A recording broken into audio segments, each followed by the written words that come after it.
Assalamualaikum warahmatullahi wabarakatuh. Kembali lagi di channel Portal Dimensi dan tentunya masih bersama saya Kang Slamet di sini. Kali ini Kang Slamet akan menceritakan sebuah kisah yang berjudul Ngunduh Mantu Gunung Pengantin. Cerita ini ditulis oleh Dayura Dalida Yulia. Sebelum kita masuk ke ceritanya, buat kalian yang belum subscribe channel ini, tekan tombol subscribe-nya terlebih dahulu dan tekan tombol notifikasinya agar kalian tidak ketinggalan cerita terbaru dari Portal Dimensi. Juga jangan lupa follow Instagram dan join WhatsApp-nya juga. Gak usah berlama-lama lagi, langsung saja kita masuk ke ceritanya. Ngunduh Mantu Gunung Pengantin.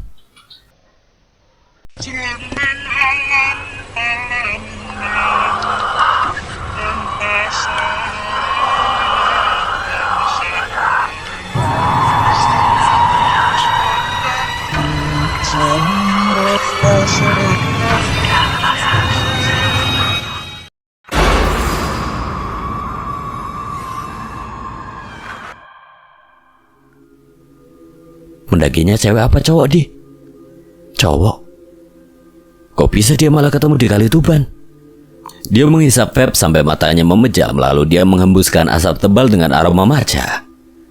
Pendaki yang hilang itu ngaku ketemu anak kecil. Dia ngikutin anak kecil itu sampai gak sadar. Tiba-tiba ada di aliran kali. Anak kecil? Iya. Lah terus? Kamu inget Alif ndak? Ingatlah. Rasa penasaran semakin bertambah, apalagi kalau dia menyebut nama Alif. Maksudnya apa hubungannya dengan Alif? Percaya ndak, sebelum kita-kita di gunung dapat info kalau pendaki itu udah ditemuin, aku mimpi didatengin sama Alif dan dia bilang, "Wongnya wis ketemu di." Aku membeku di tempat. Aku pengen cerita sama kamu langsung soal ini. Ya karena aku tahu kamu ini juga orang yang paling kehilangan Alif. Udah pernah naik sampai puncak belum? Belum. Muncau sekali-kali ayo.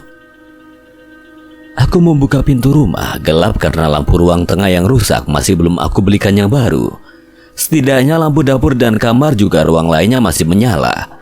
Jadi tidak begitu menyeramkan karena masih terlihat meskipun samar-samar. Pembahasan bersama Dio membuat aku terus berpikir, kenapa Alif muncul di mimpinya Dio? Terus apa anak kecil yang dilihat oleh pendaki itu memang Alif? Jadi Alif yang menuntun orang itu pulang. Aku bertanya-tanya sendiri sambil terlentang di kasur, tanpa sadar aku terlelap. Suara tangisan yang begitu jelas membuat aku terbangun malam itu, entah di jam berapa. Aku berdiam karena ingin mendengarkan suara tangisan itu, kemudian mendongak karena merasa suara itu dari atas rumah. Entah keberanian dari mana aku keluar ke samping rumah untuk mengambil tangga. Lalu setelah tangga aku senderkan di badan rumah, aku menaikinya. Suara itu tidak hilang, tangisannya begitu jelas dari tangis anak-anak. Satu demi satu anak tanggaku injak dan sampai anak tangga sisa 3. Kepalaku sudah melebihi genteng rumah, mataku membesar dengan dada berdebar. Ketika aku lihat ada anak kecil. Dari siluetnya itu anak laki-laki sedang duduk memeluk lutut sambil menangis. Kue sopo? Sosok anak kecil yang menangis itu menoleh dari kegelapan di malam itu. 2 cahaya merah dari matanya lah yang paling jelas terlihat. Perlahan dari posisi duduk itu dia bergerak merangkak seperti sedang main kuda-kudaan. Gerakan lutut dan kakinya yang menyenggol genteng rumah membuat genteng-genteng itu seperti bergeser karena gesekan kaki sosok anak tersebut. Menimbulkan denting suara genteng melorot. Hati dan otak sudah memberi sinyal untuk bergerak turun dan melarikan diri, namun aku tidak bisa bergerak. Genggaman tanganku pada badan tangga justru semakin erat. Dia terus merangkak kemudian berhenti. Entah apa yang membuatnya berhenti seperti itu, namun aku baru sadar ketika kepalanya makin mendekat tapi tidak dengan tubuhnya. Lehernya memanjang seperti karet. Setelah dia berteriak, kepalanya bergerak cepat menyundul tangga yang sedang aku naikin, membuat tangganya seperti retak. Aku goyah gemetaran karena tangganya tidak lagi menempel pada badan rumah. Kemudian secara singkat, aku limbung beserta tangganya. Terasa punggung dan kepala beradu kencang dengan tanah. Nafasku berubah sesak. Kemudian pandangan memburam, aku terbangun dan sudah berada di dalam rumah. Kepala pening juga badan terasa sakit. Bima bisa bangun sendiri. Kutatap seseorang itu yang bertanya sambil berusaha bangun dengan memegangi kepala. Pamannya Alif juga para tetangga yang lain tidak banyak, hanya 5 orang termasuk pamannya Alif. Ada apa tuh paman? Kok ramai-ramai begini? Ini tadi Dalira nemuin kamu, katanya pingsan di depan rumah, tapi badanmu ketindihan tangga. Gadis dengan rambut panjang sedikit bergelombang juga mengembang itu menatapku. Dalira teman kecilku juga. Dia bisa mendengar, tapi tidak bisa bicara, tepatnya setelah ia ditemukan tenggelam di Kali Tuban dulu. Ada buku kecil ukurannya sekitar 7 kali 7 cm. Buku itu tebal. Tebalnya mungkin sekitar 5 cm. Tali yang mirip seperti tali gantungan kunci atau gantungan HP yang panjangnya sampai depan perutnya. Itu justru dia buat menjadi gantungan buku tersebut, lengkap dengan pulpen kecilnya. Kemana-mana tiap hari dia selalu membawanya, memakainya layaknya kalung. Karena dia tidak bisa menggunakan bahasa isyarat dan tidak semua bisa memahami. Jadi kalau Dalira ingin mengatakan sesuatu, dia akan menulisnya dan membiarkan lawan bicaranya membacanya. Seperti sekarang dia menatapku lalu segera menulis sesuatu di buku kecilnya. Setelah selesai dia membalik bukunya menghadapkan padaku dan aku membacanya. Aku khawatir sama kamu, aku pikir kamu tidur. Tapi aku tunggu lama, kamunya nggak bangun-bangun. Aku nggak apa-apa. Tadi cuma nggak hati-hati aja waktu lagi ngebenerin genteng. Ada yang sakit nggak Bima? Atau luka? Tulang kamu ada yang nyeri nggak? Nggak ada bu, cuma kepala masih agak pusing. Mau diperiksa aja gimana Bim? Nggak perlu paman. Yakin? Nggih. Ibu bapakmu masih di rumah Mbah Yole? Nggih bu. Pulangin nanti kalau udah 7 harian Mbah. Kamu benar-benar ndak apa-apa toh? Nggak paman, asli ndak apa-apa. Kalau gitu paman mau pulang dulu. Ini mau berangkat jualan. Nggih matur suwun, sudah ditolongin. Ya kalau Dalira nggak ngetok-ngetok pintu waktu paman lagi siap-siapin sayuran, paman juga nggak tahu. Sempat dengar suara jatuh sebenarnya, tapi paman nggak ngira kalau itu kamu. Yaudah, paman pulang ya. Ya ibu juga mau lanjut nyiapin sarapan buat suami ya.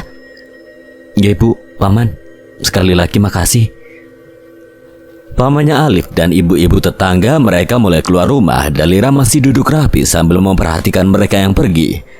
Kemudian setelah semua berjalan meninggalkan rumahku, Dalira menatapku sejenak lalu berdiri. Aku tahu dia pun akan pulang. Dah, makasih ya. Kalau nggak ada kamu, aku kayaknya masih tiduran di tanah depan rumah. Dalira tersenyum lalu membuat simbol oke dengan jarinya. Kemudian dia pulang. Hening setelah semua pergi, tenggorokan terasa kering. Aku mulai bangun untuk mengambil air minum di dapur. Air dingin terasa mengalir sampai lambung. Sembari terus meneguk air, aku teringat kejadian semalam. Siapa sosok anak kecil yang kulihat di atas rumah? Kenapa dia malah menyundul tangga dan membuatku jatuh? Semakin kesini aku seperti mendapatkan dan mengalami hal yang tidak biasa. Tepatnya setelah meninggalnya Mbah Kakung dan Mbah Putri. Sekitar pukul 10 siang aku berniat untuk kembali ke rumah Mbah. Motor paman Asep juga harus aku kembalikan. Tidak enak meminjam terlalu lama. Sebab kadang ada orang yang berterus terang bilang tidak apa-apa di depan saat barangnya dipinjam, tapi ketika orang yang meminjam sudah pergi di belakangnya akan lain cerita. Mau si peminjam tahu diri atau tidak, memang tidak jarang orang seperti itu pasti ada. Di jalan dari arah berlawanan aku melihat Putri berjalan sambil menangis. Gadis dengan tubuh sedikit berisi itu kaget setelah melihatku. Kenapa Put? Kau nangis? Enggak apa-apa mas. Ini masih jam 10, kau udah pulang? Iya. Kenapa kau udah pulang? Kamu kok ya nangis? Diputusin pacar? Bukan mas. Lah terus kenapa? Aku diskors dari sekolah 3 hari. Aku mengantar Putri pulang karena kasihan ibunya tampak terkejut melihat kami, ditambah gadis itu terus menangis.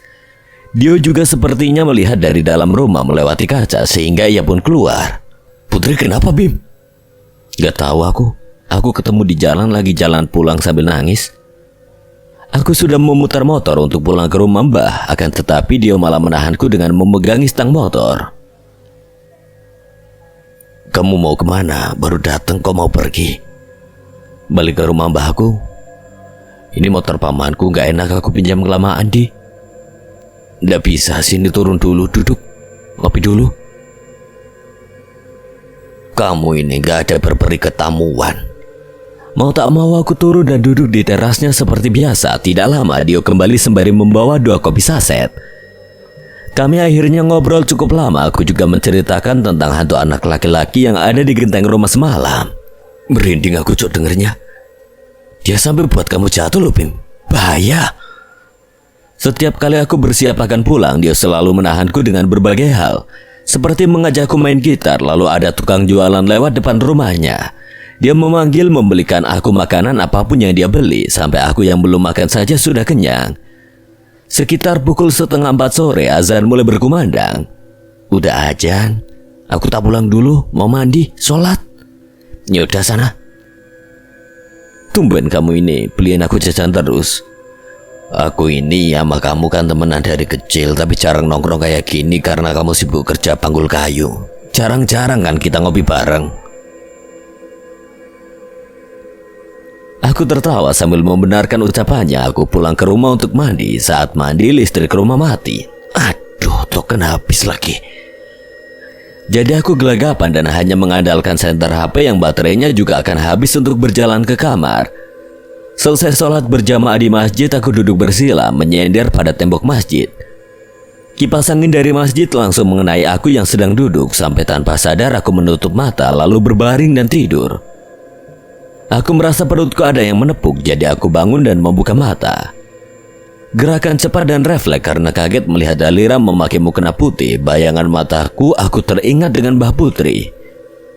Dalira tampak terkejut, lalu tersenyum dan tertawa tanpa suara. Melihat aku bangun dengan nafas tersengal-sengal sambil memegangi dada. Seorang bapak-bapak aku lihat sudah berdiri di tempat imam. Dia azan untuk azan maghrib. Ternyata aku tertidur sampai maghrib. Akhirnya aku wudhu dan sholat berjamaah. Setelah selesai sholat dan aku yang tengah memakai sendal untuk pulang ke rumah Mbah sebelum Isya, terkejut melihat Dio berlari mengejar Putri. Putri menangis dan tidak memperdulikan Dio yang menyuruhnya berhenti. "Kenapa, Di?" "Aku udah tahu. Dia nangis-nangis di kamar. Bareng dibanting-banting katanya capek. Tapi aku nggak tahu capek kenapa. Ditanya sama ibu kenapa bisa diskor dari sekolah, dia cuma jawab bukan salahnya. Lah itu kemana dia?" Aku melihat ke arah larinya Putri, ke arah kaki gunung pengantin. Dia balik mengejar adiknya. Aku membuka gulungan sarung di pinggang, kemudian sarungku pakai seperti memakai tali tas di pundak. Bersiap akan lari mengejar Dio. "Astagfirullah, Mas Bima."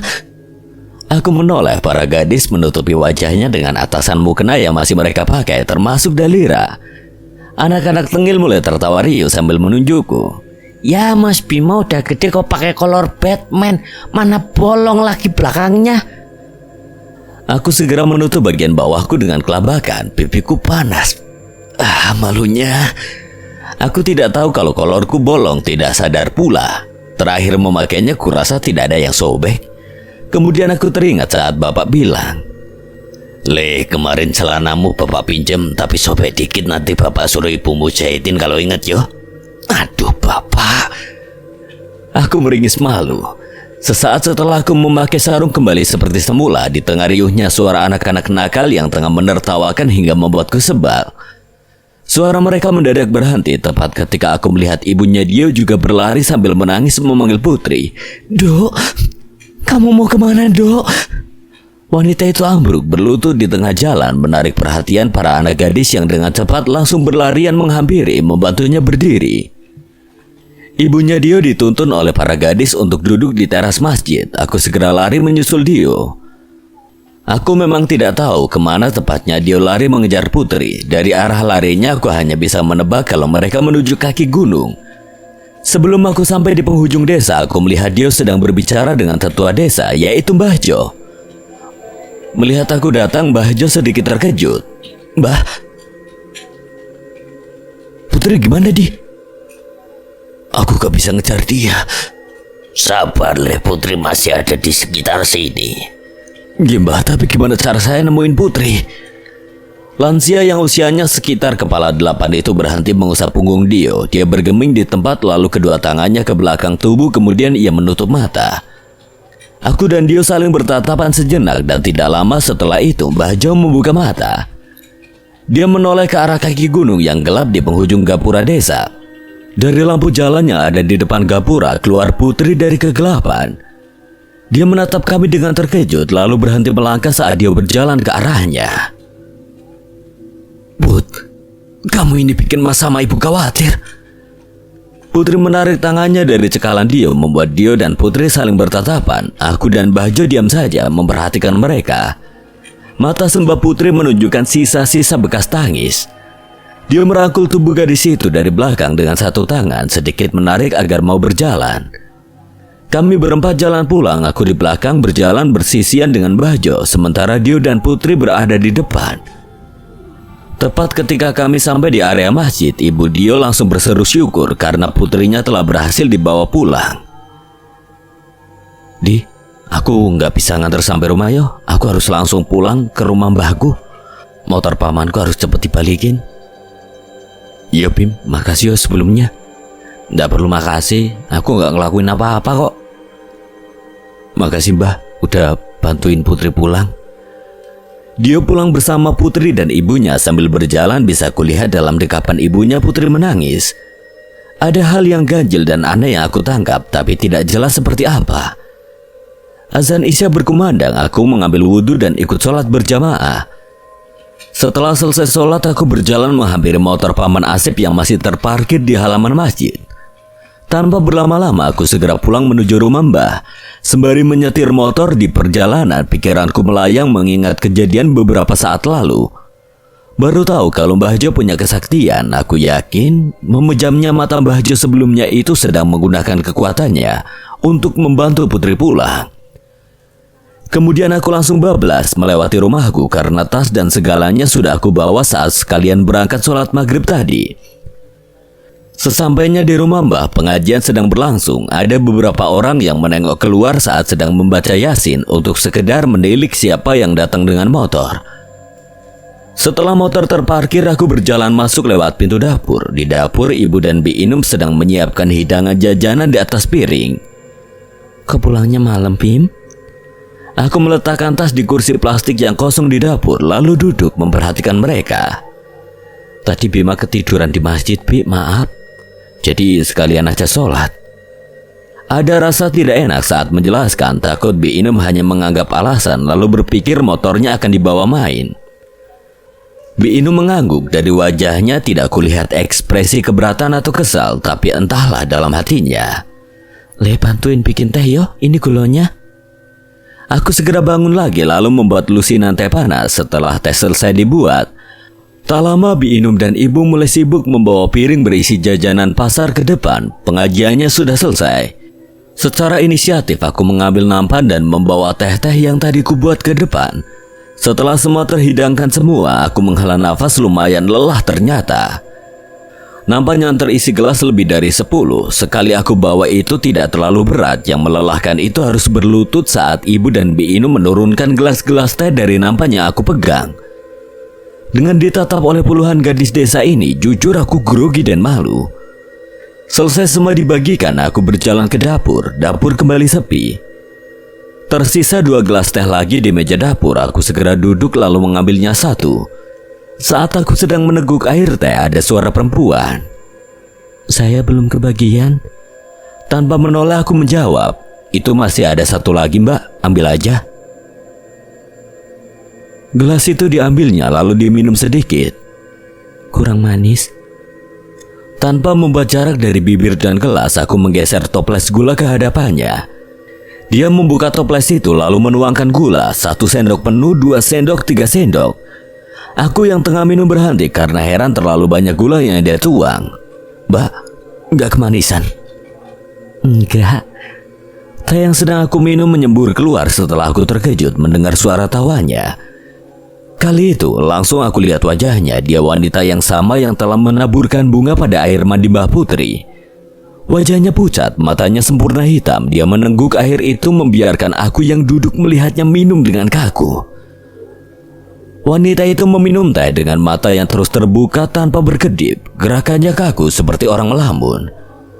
Setelahnya ia meletakkan gelas kosong di meja lalu berjalan keluar lewat pintu dapur yang terbuka sendiri tanpa harus dia sentuh.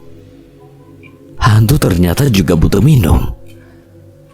Malam harinya setelah pengajian selesai, aku duduk di teras rumah lagi sambil ngopi. Tidak kapok dengan apa yang sudah aku lihat sebelumnya. Kemudian paman juga keluar sambil membawa kopi duduk di dekatku. Paman belum ngantuk. Le, kamu tahu ndak kalau Mbah punya kodam? Aku segera meletakkan ponsel walau video yang aku lihat sedang asik aku tonton. Sebenarnya aku tertarik dengan apa yang dikatakan paman.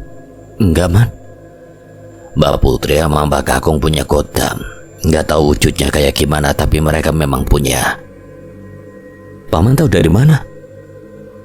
Paman pernah dipasarai sama Mbah Putri satu kodamnya, tapi nggak tahu kenapa kodam itu diambil lagi. Paman nggak tahu alasannya.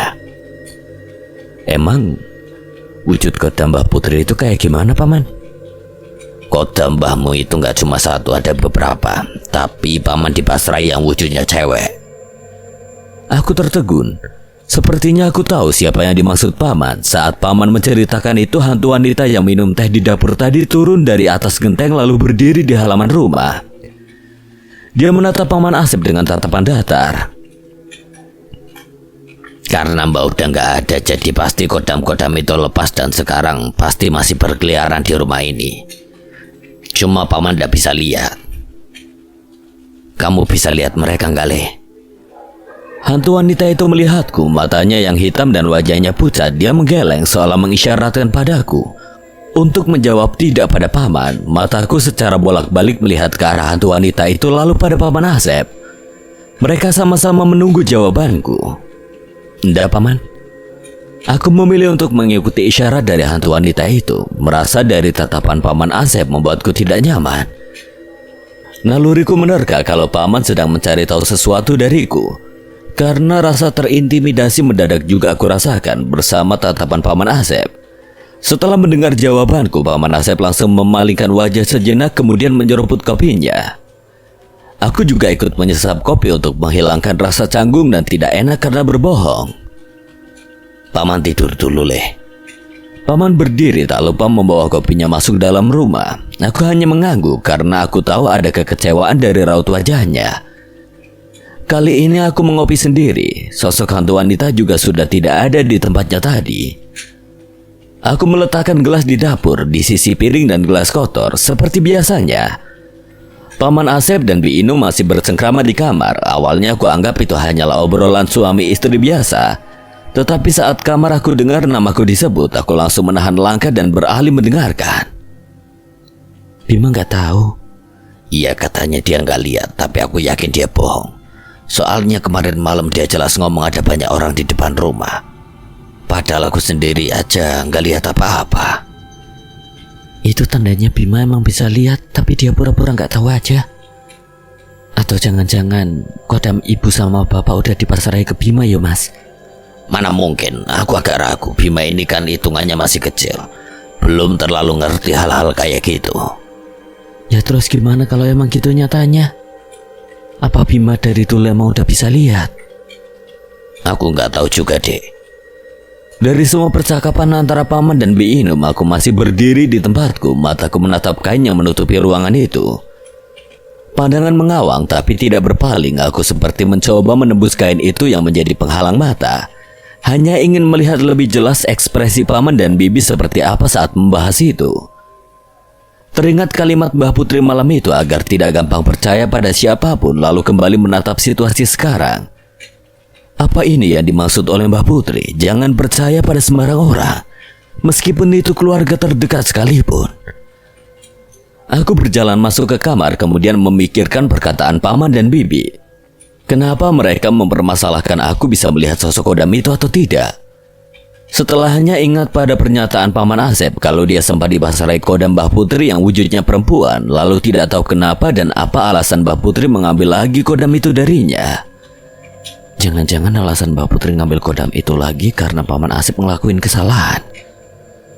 Gak mungkin juga kan Mbah ngambil tanpa alasan. Aku membaringkan tubuhku di sisi ibu. Kali ini yang tidur di dekat tembok adalah bapak. Baru saja menutup mata, aku merasa kepalaku ada yang memukul. Langsung aku bangun sambil memegangi bagian kepala yang sakit. Aku terkejut saat mendapati sosok anak kecil seumur 10 tahun memakai baju coklat dan celana pendek coklat sedang memicing menatapku. Kamu siapa? Kok ada di sini? Di pangananku. Panganan opo? Makananku, kamu belum kasih aku makan. Aku tidak mengerti, jadi tetap diam di atas kasur sambil berpikir, membiarkan wajah garang itu semakin marah karena aku diamkan. Kemudian aku turun dari kasur, berjalan ke dapur dan mengambil piring lalu menuangkan nasi dan lauk pauk yang tersisa. Aku berniat akan balik ke kamar untuk menghampiri anak kecil itu, tapi ternyata dia sudah berdiri di belakangku. Hampir piring ini lompat dari tangan karena kaget. Nah, aku sodorkan piring yang penuh nasi dan lauk ke hadapannya. Dia menatap apa yang aku berikan, lalu kembali menatapku dengan tatapan lebih galak. Lo katanya minta makan. Ini. Dia menjerit keras membuat aku segera menutup satu telinga dengan satu tangan karena satu tangan lagi aku gunakan untuk tetap memegangi piring. Dan pada saat itu aku terbangun dengan gelagapan tepat saat suara azan subuh. Jadi itu hanya mimpi. Pagi harinya ada rasa yang berbeda saat aku bertemu dengan Paman Asep. Setelah mendengar obrolan mereka semalam, aku merasa seperti harus menjauhi Paman Asep beberapa saat. Bukan hanya Paman Asep, tetapi juga Bi Inum. Paman Asep biasa saja mengantarkan Bi Inum ke pasar untuk keperluan makan siang dan untuk keperluan nanti malam. Walau aku sedikit membuat batas diri dari Paman dan Bibi, tetapi kalau mereka meminta tolong apa, aku pasti akan melakukannya. Selain ini, tentang masalah pribadiku yang mereka tidak sadari, aku juga harus menjaga nama baik bapak dan ibu. Mau bagaimanapun, walaupun Paman Asep adik kandung bapak dan ini rumah Mbah, tetap saja dianggapnya sedang menumpang nginap di rumah mereka. Tak peduli itu kakak atau adik kandung, jika sudah dewasa pasti ada saja masalah yang sebelumnya tidak dipermasalahkan, dianggap berbeda di kemudian hari.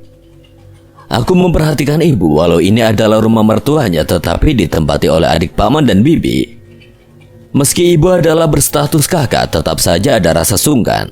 Ibu akan makan kalau Bi Inum sudah makan atau mengajak makan. Jika tidak, maka ibu akan menahan sampai jam makan siang bersama. Kadang jam makan bersama tidak berlaku bagi beberapa keluarga. Entah sarapan atau makan siang dan malam, biasanya akan makan sendiri. Meski ada beberapa keluarga yang belum makan. Istilahnya lapar ya tinggal makan. Tidak perlu menunggu keluarga yang lain untuk makan. Paling kalau sudah kepalang lapar, makan duluan dan tahu untuk tidak serakah. Setidaknya itulah yang aku lihat dan alami di keluarga paman dan bibi ini. Sarapan dan makan malam sendiri-sendiri, sedangkan keluargaku yang ekonominya di bawah paman dan bibi, kami selalu ada 1 jam untuk makan bersama, yaitu makan malam.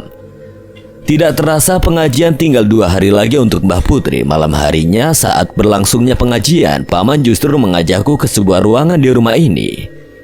Ruangan yang bahkan aku tidak tahu kalau memang ada. Ayo Le, paman mau ngasih lihat sesuatu. Aku berjalan mengikuti paman masuk ke kamar yang aku tahu ini kamar Mbah Putri dan Mbah Kakung.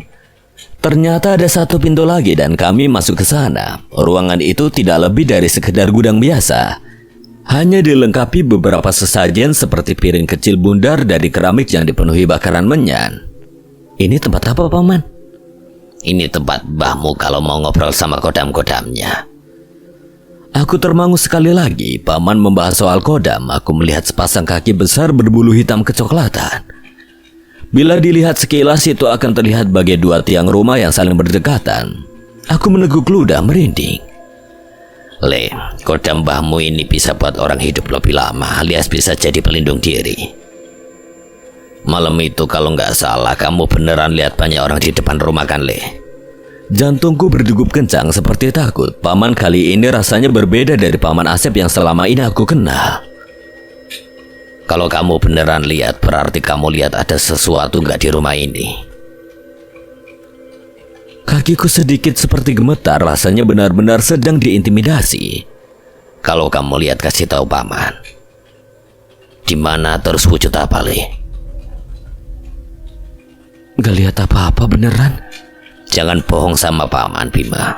Ngomong aja kalau lihat. Lagian paman juga cuma mau nanya sesuatu sama kodambahmu itu. Tiba-tiba aku terkejut luar biasa saat sosok Grandong yang kakinya kulihat sejak tadi dengan sengaja sebelah kakinya menginjak Paman Asep. Membuat Paman Asep tengkurap di atas kendi besar terbalik yang dia duduki tadi kini sudah pecah menjadi beberapa remukan. Paman! Aku berlari membantu Paman Asep yang sudah terbatuk-batuk sembari memegangi dada dari batuknya keluar darah. Bapak tiba-tiba datang, dia mendongak lalu baru terkejut melihat keadaan Paman Asep. Melihat dari refleks bapak yang langsung mendongak, sepertinya bapak melihat apa yang aku lihat. Bapak segera membantu Paman Asep berdiri, sedangkan aku sudah berdiri lebih dulu karena bingung dan shock. Sungguh aku tidak mengerti sebenarnya apa yang disembunyikan keluargaku selama ini. Acara yasinan sempat berhenti kala suara keras dari kendi yang diinjak Grandong itu menjadi pecah. Juga teriakanku yang memanggil Paman Asep karena kaget. Bapak membantu paman berdiri sedangkan aku di sini berdiri bergeming, bingung mau melakukan apa. Ibu datang terkejut melihat keadaan Paman Asep, lalu bapak segera berkata pelan pada ibu. Entah karena suara bapak yang pelan atau karena aku yang masih terkena serangan syok, hingga tidak mendengar apa yang bapak katakan pada ibu. Ibu menatapku, tatapannya sulit dijelaskan lalu keluar setelah bapak berulang kali mengatakan tidak apa-apa. Suara orang mengaji di luar juga terdengar sampai ruangan ini. Beberapa dari mereka bertanya ada apa. Apa yang jatuh, bahkan termasuk suara Bi Inum pun mempertanyakan. Bima tadi nggak hati-hati bawa kelasnya, jadi kelasnya jatuh dan pecah. Aku tidak marah ataupun menyalahkan ibu, menjadikanku alasan sebagai penutup kejadian. Karena aku sendiri sangat menyadari apa yang sedang terjadi, hanya tinggal menunggu waktuku untuk tahu alasan dan apa yang sedang ditutupi keluargaku.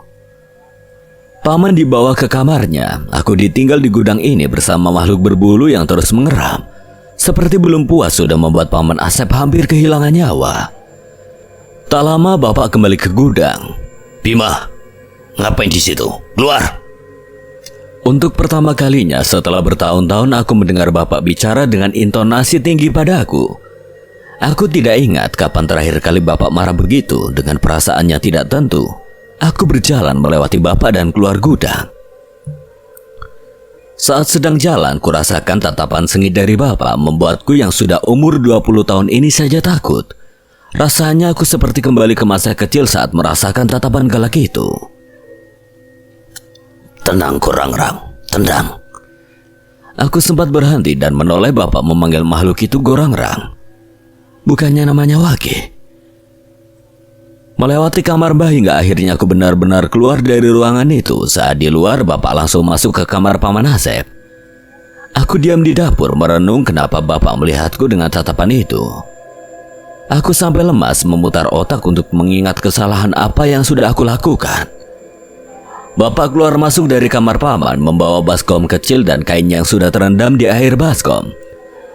Aku hanya bisa menebak bapak mengelap darah dan membersihkan tubuh paman. Tak berapa lama bapak keluar menuang air ke dalam gelas di hadapanku yang sedang duduk.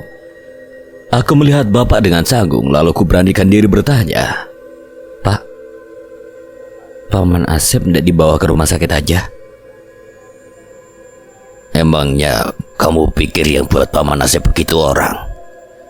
Belum sempat keluar kata berikutnya dari mulutku, bapak sudah pergi. Aku menghela nafas panjang.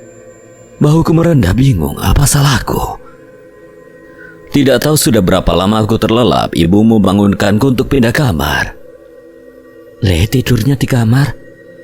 Dengan lesu aku bangun sedikit pegal karena tidur terlungkup di meja. Rumah sudah sepi, hanya tinggal gelas dan piring kotor yang masih dibawa bolak-balik ke dapur oleh ibu. Aku melihat pintu masih terbuka lebar, terlihat ada asap rokok yang diembuskan dan menguap hilang. Aku sengaja menghampiri orang yang merokok. Tebakanku benar, itu bapak. Bapak melihatku sekilas lalu merokok lagi sambil menyender di tembok. Bapak menepuk bagian keramik di sisinya tanpa melihatku. Aku yang tahu maksudnya segera duduk di sana di sisi Bapak.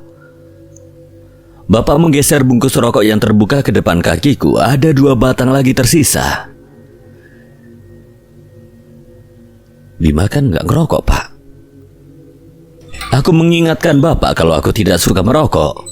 Setelah itu kami saling diam. Bapak tetap santai saja menghisap dan menghembuskan asap rokok, sementara aku diam sambil menatap ke depan, ke halaman rumah yang sepi. Menanti Bapak mengucapkan sepatah kata lalu biar aku saja yang menyambungnya supaya terjadi obrolan. Setelah menunggu beberapa saat, Bapak tetap diam seperti itu, membuat aku makin merasa resah karena merasa bersalah tanpa tahu apa yang salah. Paman Asep gimana, Pak? Tertidur. Maafin Bima, Pak. Kenapa kamu minta maaf? Maaf kalau Bima salah tadi soal Paman Asep. Kamu ndak salah, Bim. Bapak cuma kesel tahu pamanmu udah sampai kayak gitu. Kamu malah diem aja di sana gak keluar. Bapak takut kamu kenapa-napa. Kami saling diam lagi untuk beberapa saat. Aku juga bingung harus menjawab apa pada Bapak. Pak, sebenarnya makhluk gede itu apa? Apa itu kodamnya Mbah Putri? Soalnya sebelum Mbah Putri meninggal, Bima katanya di Pasar Iwake. Bapak lalu mengangguk, terus pindah posisi duduk tepat di depan pintu yang terbuka. Bapak duduk bersila sambil melirik ke dalam rumah beberapa kali, seperti sengaja mengamati memastikan tidak ada orang selain kami. Bapak udah duga mbahmu akan masarai kamu satu kodamnya. Bapak sempat khawatir kalau kamu dipasarai Korangrang. Korangrang? Itu nama makhluk gede yang nginjek Paman Asep? Iya, Bapak khawatir kamu dipasarai dia. Emangnya kenapa, Pak? Kamu itu ndak akan kuat, sukmamu nggak akan sanggup. Bapak aja ndak bisa, apalagi kamu yang nggak tahu soal kayak ginian. Masarai kayak gitu nggak bisa sama sembarang orang, Le. Mau sukmanya kuat, tapi kalau dia nggak amanah dan bawa hal itu keburukan, tetap nggak bisa dipasarai. Kalau dia nggak ada ilmu tapi amanah dan bisa dipercaya, makhluk seperti itu pasti mau, bahkan katanya bisa jadi ikut juga dengan kamu. Istilahnya lebih baik kamu diurus sama orang miskin tapi kamu gak dibebani apapun, daripada diurus sama orang kaya tapi ujung-ujungnya kamu malah disuruh kerja banting tulang buat bayar utangnya. Sekaya-kayanya orang, lebih tenang orang yang gak punya utang, Le. Bapak bisa melihat mereka juga? Ndak. Bapak menyesap rokok dalam, kemudian kembali berkata, membuat setiap kalimat yang terucap asap rokok pun keluar patah-patah dari mulutnya. Bapak ndak bisa lihat, cuma tadi Bapak kebetulan aja lihat dia. Bapak udah lama gak lihat begituan secara mata telanjang. Dulu Bapak kalau mau lihat jadi temani Mbah Kakungmu, selalu didampingi. Bapak dikasih lihat sama mbahmu Korangrang, terus juga sama Ganis. Ganis itu yang mana, Pak? Hantu cewek, dia itu punya Mbah Putri, sedangkan Korangrang itu punya Mbah Kakung. Kalau Wage, Pak? Bapak ndak tahu, ndak pernah lihat, cuma Bapak pernah lihat Mbah Putri ngumpulin tulang di piring. Terus pas Bapak tanya tulang itu buat apa, Mbah Putri jawab itu buat Wage. Setiap keluarga kita makan sama daging, tulangnya sama Mbah Putri pasti dikumpulin, habis itu dia bawa ke kamar. Kata Mbah Putri tulang dari makhluk hidup itu salah satu makanan kesukaannya jin. Kamu udah dipasarai Wage, kalau kamu mau tahu Wage kayak apa, kamu kumpulin sisa-sisa tulang di dapur bekas orang-orang makan tadi. Terus panggil Wage, mungkin aja dia bakal datang kalau dikasih makan. Le, eling, obrolan wengi iki sama Bapak. Jaga mulut, jangan sampai kamu mangap. Kalau orang asing tanya, termasuk sama pamanmu. Bapak menatap langsung ke mataku, seakan dari sana dia memberitahu aku kalau apa yang dia sampaikan bukanlah bualan semata. Ya, Pak, Bima janji. Bapak lalu masuk. Aku sempat terpikirkan oleh saran Bapak, sebenarnya Wage itu yang mana? Sekitar pukul 00:30 malam, aku keluar kamar menuju dapur. mengumpulkan tulang-tulang ayam yang tersisa. Kemudian aku keluar rumah. Tak lupa aku menutup pintu dan berjalan ke halaman. Dengan gamang aku menarik napas panjang sambil mengendalikan rasa takut. Wage. Aku memanggil dia dengan gemetaran, membayangkan Wage itu sosok apa. Dengan gerakan cepat aku berbalik, rasanya tangannya memegang piring berisi tulang seperti patah. Kehilangan tenaga untuk menyangga. Hantu wanita yang tidak asing muncul. Dia duduk di atas genteng rumah. Kakinya bergerak maju mundur secara berselingan mirip kuntilanak. Ganis? Kamu Ganis kan? Aku golek Wage. Ganis kemudian menunjuk ke atas rumah orang lain. Rumah itu berjarak 20 meter dari halaman rumah Mbah. Setelah aku menajamkan mata sampai mataku menyipit, aku melihat bayangan yang tengah berjalan di atas rumah itu. Saat aku berkedip, bayangan itu hilang. Aku menoleh ke arah Ganis yang masih duduk di genteng. Masih memainkan kaki, tetapi di sisinya sudah berdiri sosok anak laki-laki dengan matanya yang menyala merah. Itu sosok anak kecil yang lehernya memanjang seperti karet, lalu menyundul tangga yang aku naiki sampai tangga itu limbung. Dan aku terjatuh kemudian pingsan tertimpa tangga di depan rumah semalam. Jadi dia adalah Wage yang Mbah Putri pasrahkan padaku. Aku sangat terkejut, tidak menyangka rupanya Wage adalah hantu anak kecil yang kemarin sudah membuatku celaka. Mata merah Wage menjadi satu-satunya yang paling mencolok di kegelapan malam. Ganis mulai bersenandung, kakinya terus bergerak maju mundur berselingan. Wage masih berdiri di samping Ganis. Dia menatapku, aku meneguk ludah. Entah kenapa Mbah Putri malah memasrai cucunya makhluk seperti ini. Bukan aku ingin dipasrai sosok yang lebih kuat, tapi aku heran, kenapa harus aku? Aku memberanikan diri, ku angkat piring berisi tulang ke arah Wage. Cap Bagus, turun sini. Aku punya tulang. Kamu belum makan kan? Sini turun. Wage masih bergeming, dia seperti tidak tertarik dengan tulang atau karena dia belum bisa menerimaku. Kemudian aku memilih diam, memejamkan mata sambil mengatur nafas, menyingkirkan rasa takut yang sudah membuat kaki terasa semakin gemetar. Kufokuskan pikiran bahwa Wage adalah amanah dari Mbah Putri yang harus aku pegang, jadi aku harus bisa punya hubungan yang baik dengannya. Kubuka mata lalu aku memandang Wage lagi. Sini turun. Nanti aku antar kamu ke mamahmu. Mau dibuat seberani apa, nyatanya aku tetap ketakutan sampai ungkapan yang keluar dari mulut justru tidak sesuai harapan. Aku merasa kikuk menganggap Wage sungguh hanyalah anak kecil biasa. Namun dari kalimatku yang terakhir, Wage seperti menanggapinya dengan berbeda. Kabut hitam bagai aura gelap yang keluar dari sekujur tubuh Wage menghilang. Dia pun menghilang dan membuatku terkejut karena muncul lagi secara mendadak di hadapanku. Tatapan datarnya, mata merahnya sama sekali tidak berubah. Dia berjalan beberapa langkah, lalu berhenti di depan tanganku yang memegang piring berisi tulang. Tinggi Wage hanya sebatas perutku saja, lebih tepatnya beberapa senti dari atas pusar. Wage sempat menatapku, kemudian dia sedikit membungkuk. Dua tangan kecil dan pucatnya bergerak seperti menarik uap makanan ke hidung, layaknya orang yang tengah berusaha menghirup aroma atau uap yang keluar dari makanan. Bedanya Wage tidak seperti menghirup, namun seperti memakan uap itu karena saat ia melakukannya, mulutnya terbuka tutup seperti orang makan.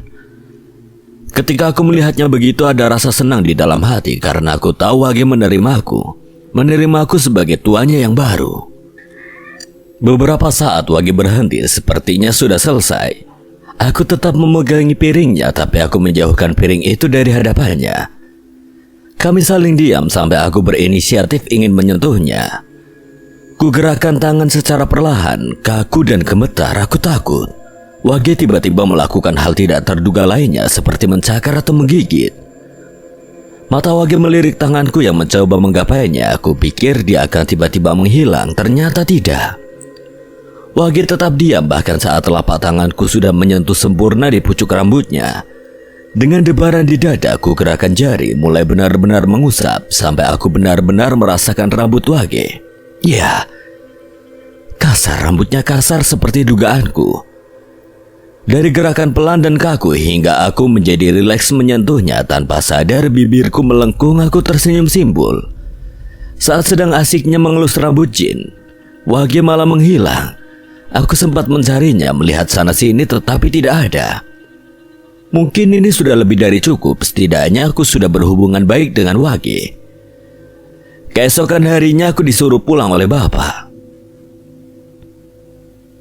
Kenapa bapak nyuruh Bima pulang sekarang?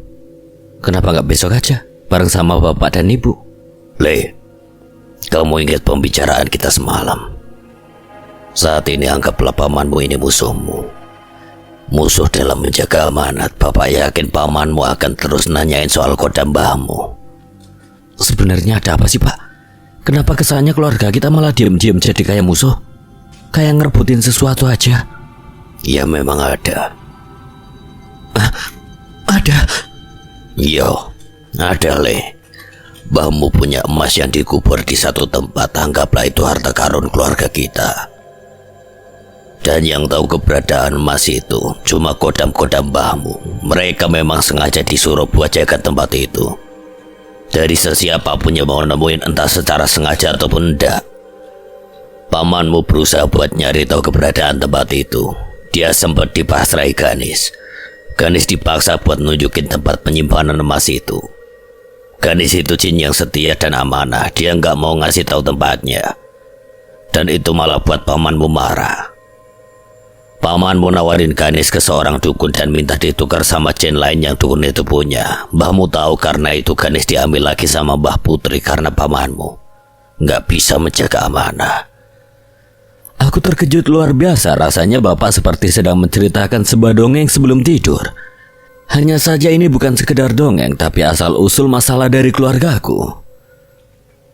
Bapak tahu ini dari siapa? Mbahmu yang cerita, Le. Kamu pikir kalau mbahmu gak cerita, bapak tahu dari mana? Pamanmu tetap nyari jin lain dari dukun-dukun lain juga, sampai akhirnya ada satu jin sewaan pamanmu yang berhasil tahu tempat itu. Tapi syukurnya digagalin sama Korangrang, dan sekarang emas itu sudah dipindah tempat lagi sebelum mbahmu meninggal. Pak, apa alasan Mbah Putri dan Mbah Kakung ngejaga ketat emas itu? Kalau emas itu emang harta karun keluarga, seharusnya boleh kan diambil sama anak-anaknya? Bapak juga pasti berhak kebagian kan? Nggak peduli benda itu nantinya buat siapa, tapi kamu pikir aja, Le. Apa alasan pamanmu berusaha keras buat nyari emas itu secara diam-diam?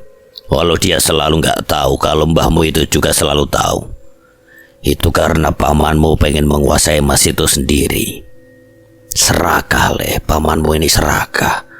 Padahal mbahmu sudah ngewanti-wanti jangan coba cari-cari keberadaan emas itu, karena mbahmu ngerahasiain juga punya alasan.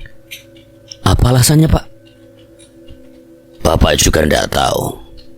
Tapi dengerin omongan bapak, Le. Kamu jangan kayak gitu. Kalau kamu nekat nyari emas itu, siap-siap kodam mbahmu yang bakal ngebunuh kamu.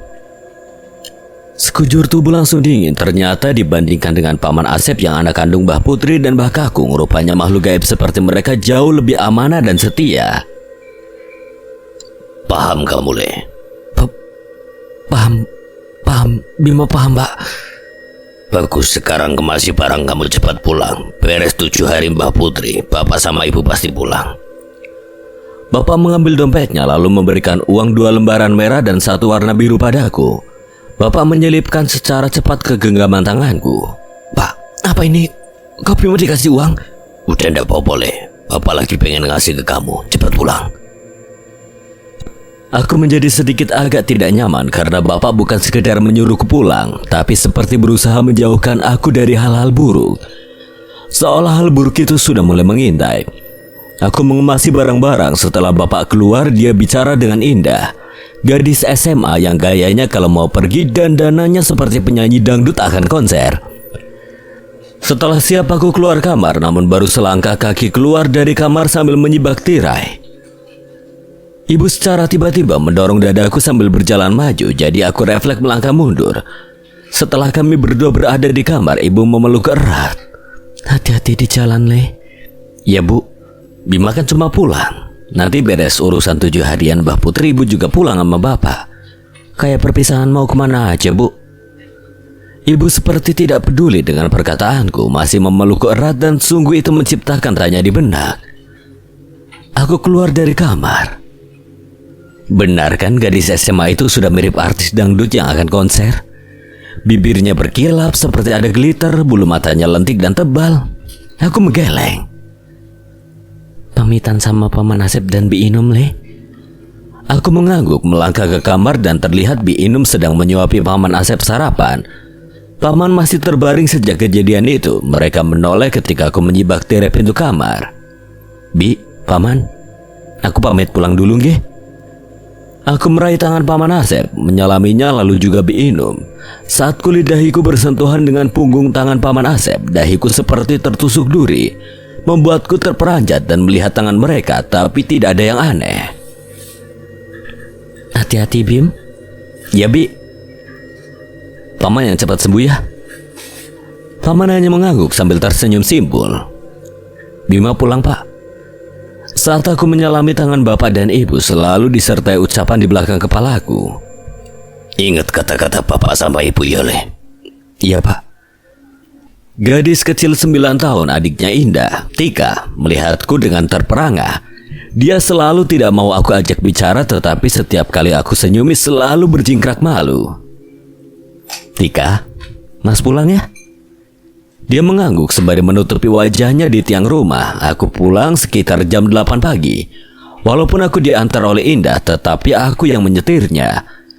Di perjalanan Indah menepuk pundakku sambil merengek. Mas Bima, bulu mataku copot satu. Ih, jangan kenceng-kenceng bawa motornya. Bima, kapan kamu mau jengukin aku? Udah lama kamu gak kesini. Aku melihat Alif di dalam hutan. Dia tersenyum manis padaku. Di sekitar pohonnya ditumbuhi bunga anggrek. Alif memanggul kayu kecil sepanjang 1,5 meter. Di depan belakangnya tergantung botol-botol minum yang diikat tali rafia. Seperti yang kami lakukan dahulu saat berjualan. Dia masih seperti terakhir kali saat aku melihatnya. Masih Alif berumur 10 tahun, sedang aku tetap dengan aku yang sekarang. Aku tersentak, ternyata itu hanya mimpi. Suara ketukan pintu membangunkanku. Kulihat jam di HP sekitar jam 5 sore. Suara ketukan terus terdengar. Aku melangkah gontai untuk membukanya. Ketika pintu dibuka, tampak seorang gadis berdiri di sana. Dalira. Gadis itu terkejut saat aku membuka pintu. Tangannya mengawang dan siap mengetuk lagi. Namun pintu sudah kubuka lebih dulu. Dalira. Dia tersenyum malu lalu menyengir. Aku melihat ke sekitar, mungkin saja dia datang dengan orang lain. Kamu kesini sama siapa? Sendiri? Gadis itu segera meraih buku kecilnya yang terkalung sampai depan perutnya, kemudian menulis sesuatu. Aku berdiri menunggu. Dia selesai menulis, kemudian membalik bukunya padaku.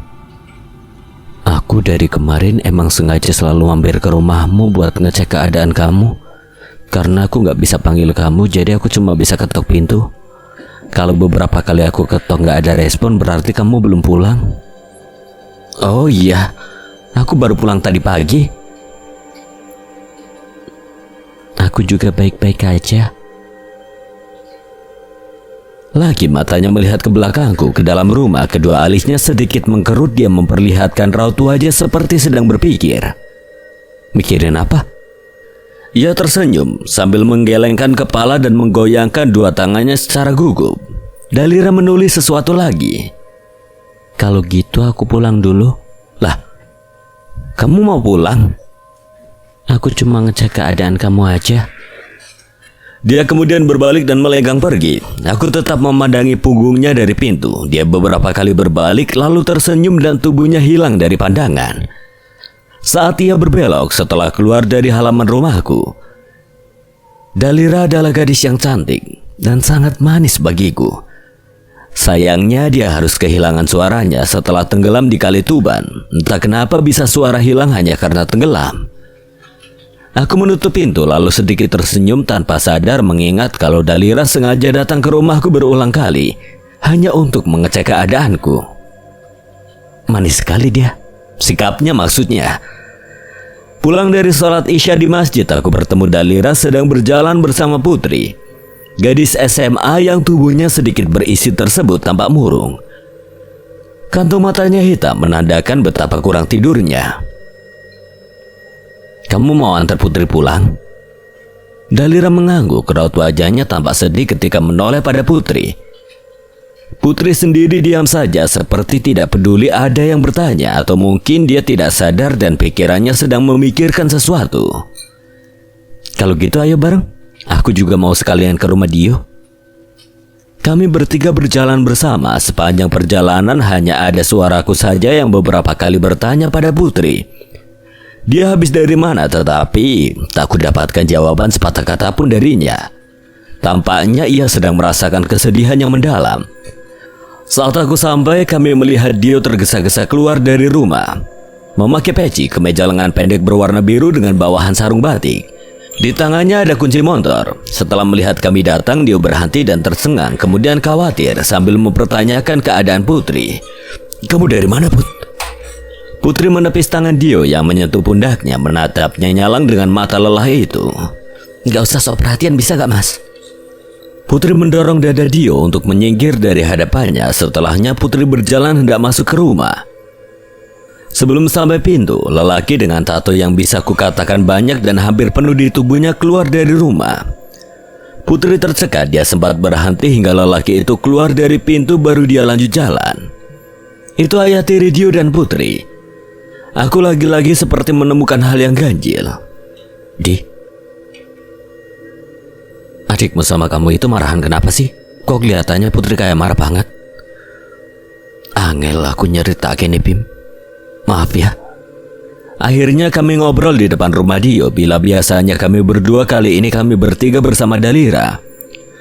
Dalira sering menunduk memperhatikan 2 gelas kopi dan 1 teh manis yang masih mengeluarkan uap di hadapan. Sambil ngobrol bersama Dio, sesekali aku melihat ke arah Dalira. Dia seperti memikirkan sesuatu. Malam itu Dio berkata dia ingin membawa Putri untuk keluar dari rumah, sekedar jalan-jalan atau hiking. Biar dia nggak stres aja, Bim, terus di rumah. Sekolahnya gimana? Putri udah ada mau sekolah lagi. Kenapa? Dia ada masalah sama teman-teman sekolahnya. Apa ndak sayang, Di? Dia udah kelas 2 SMA loh. Paling 1,5 tahun lagi lulus kan?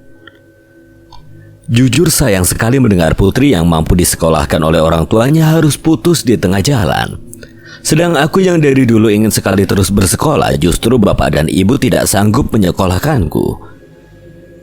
Dunia ini kadang terasa seperti mengejek. Kalau kita menginginkan sesuatu, sesuatu itu tidak bisa didapatkan. Tetapi kita bisa melihat dengan jelas orang lain yang mendapatkan justru menyia-nyiakan di depan mata.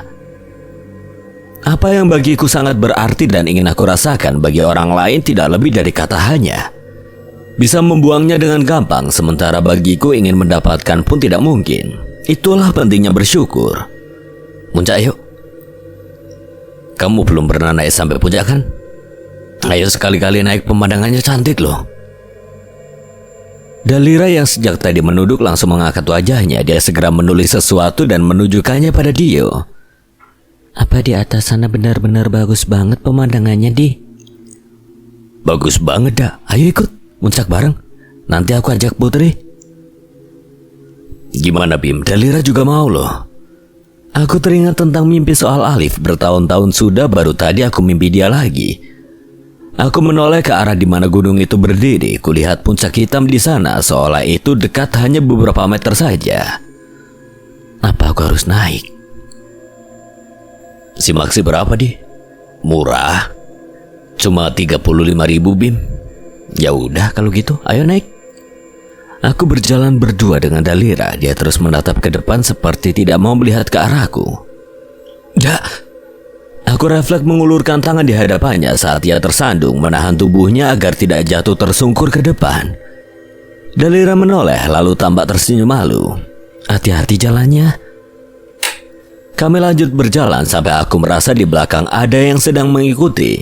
Ketika aku menoleh, Dalira pun menoleh. Aku menatapnya. Kamu juga ngerasain? Dia hanya diam. Kemudian kami lanjut jalan pulang. Lagi-lagi aku melihat seperti sedang diperhatikan dari salah satu arah. Saat aku menoleh, aku terkejut ketika sosok aneh kurus telanjang berjalan terseok-seok menghampiri. Dia botak, tinggi, kurus sampai tulang rusuknya saja terlihat. Aku melihat Dalira. Kamu lihat itu juga enggak? Dalira menggeleng, dia tampak kebingungan tapi tidak menutupi raut takut di wajahnya. Tiba-tiba sosok itu berhenti. Aku terus melihatnya, lalu dalam gerakan yang cepat dia melesat bagai asap yang dilempar.